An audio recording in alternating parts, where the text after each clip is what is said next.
Hey, this is Stephen from KiwiBox.com. Right now I am talking with Brad, drummer for Third Eye Blind. How's it going? Going really good. Awesome. So the Red Star EP was just released. What was the decision behind releasing the EP before the album? I think we would just feel bad about ourselves if we didn't release something this year. We've been talking about doing it for a while. Probably the main impetus, but also that particular collection of songs kind of has a common theme and kind of deals a little bit more with political and social issues. So we just kind of felt like they went together and were a nice little bow to wrap around this huge election that we just went through. Alright, cool. So the next studio album is titled Ursa Major. What inspired you to go with that name specifically? I don't exactly know. This bass player was filling in for us, named Leo, good friend of ours. He just, he mentioned that one day.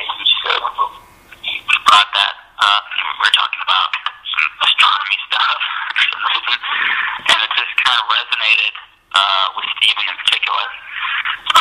One thing Stephen does oftentimes is kind of gravitates towards words or phrases, not completely knowing why at the time. He just kind of develops an interest in them, and then over time he will sort of weave them into the fabric of what Third Eye Blind's about. And he's really has an amazing way of just sort of taking a phrase and then kind of figuring out what the meaning of it or how it relates to the band later on.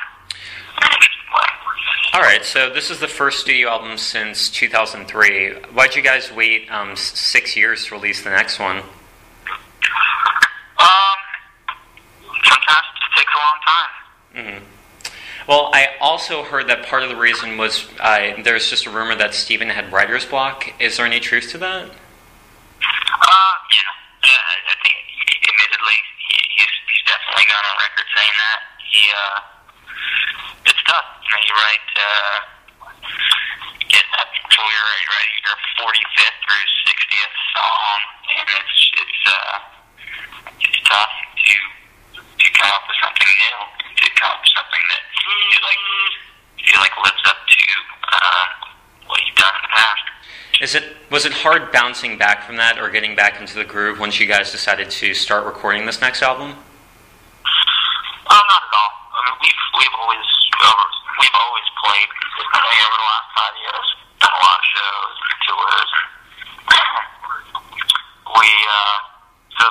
Our band is playing as well as it's ever played, and even better. So it was a pleasure to go in and record after we really worked out a lot of the material live, and it was very very much ready to be recorded.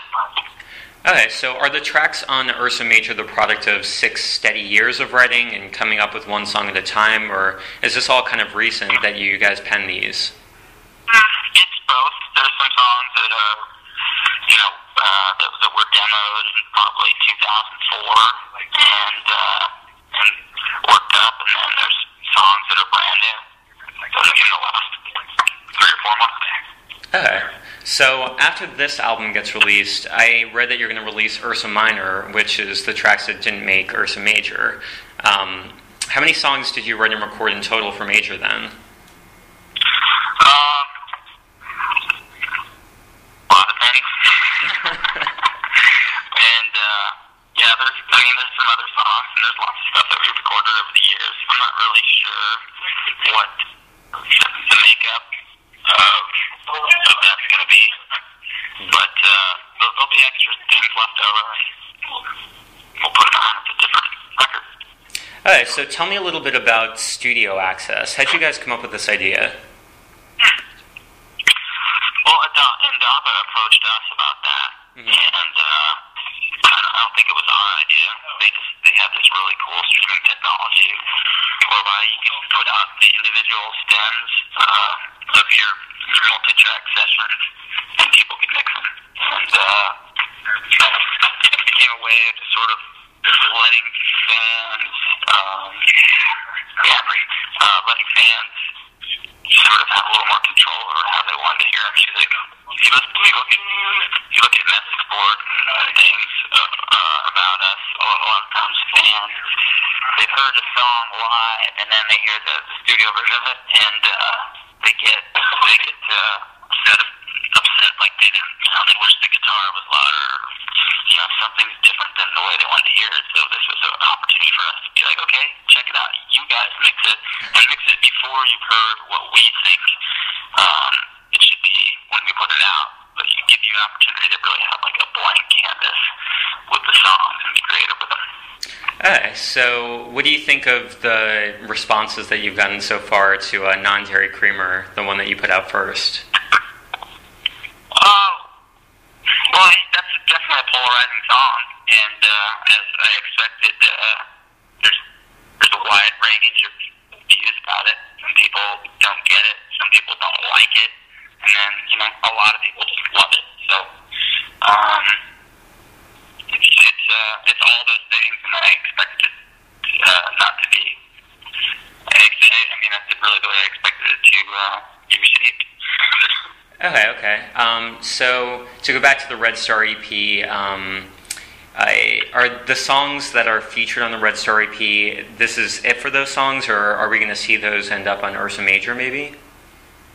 It's a possibility, but I think we're leaning towards the idea of having maybe two separate entities. Okay, all right. So aside from Third Eye Blind, you also play with Year Long Disaster. Is that project on hold for now while you're working with Third Eye Blind? No. It's kind of they weave, they bob and weave with each other. I was actually playing last night in Houston with Year Long Disaster, and in New Orleans today playing with Third Eye Blind at 2 a.m. So Cool. I get a substitute drummer with Year Long Disaster when there's conflicts. And there's never a dull moment in my life. Always on the go. Pretty much. All right, so what else can we expect from Third Eye Blind's, I guess, before Ursa Major drops? Well, we're just working on finishing it, kind of dotting the I's on it, literally.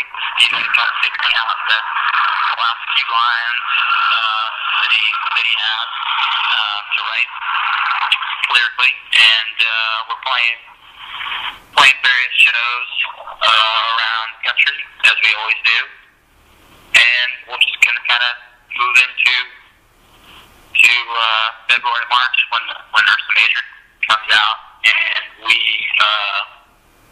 do more major touring at that point. All right. Well, Brad, thank you so much for talking with me today. I really appreciate it. Cool. Thanks for having me. Yeah. And all right, looking forward to the record. Have a good day. Come on. Take care. All right. Bye-bye.